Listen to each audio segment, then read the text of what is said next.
Welcome to our Devos, where we have been talking about trials.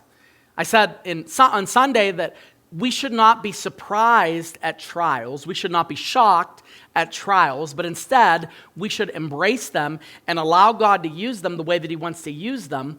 And sometimes in a trial, we're like, well, I can't control anything. I don't know what's going to happen. I don't know what's going to happen with my work. My spouse got sick. I don't know what's happening with my child. I don't know what's happening with where I'm going to be relocated. I don't know what's happening.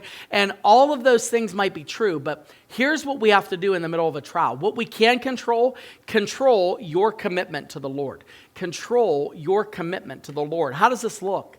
This means that if you can control nothing, like you can't handle what your spouse is doing. They're behaving badly. You're following the Lord, they're not.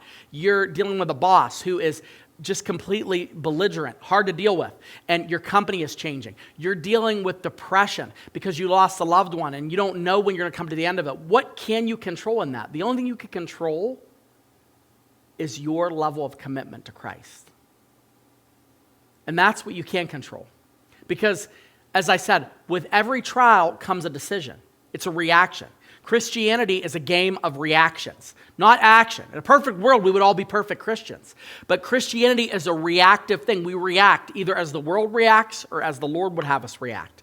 And when we react to something that we can't control, we have to react by following the Lord and trusting in Him more. It says in Psalm 37, verse 5, it says, commit your way to the Lord and trust in Him, and He will act. There's something beautiful when you're in the middle of a trial that you don't know how it's going to shake out, of being able to say, look, I don't know how this thing is going to end, but I do know that the Lord knows, and every single day I'm putting this before Him. I am not holding on to this anymore. I am not making this my morning, noon, and night. Instead, I'm committing whatever it is to the Lord. And I'm giving myself over to Him. I'm not running from Him. I'm not resentful for Him.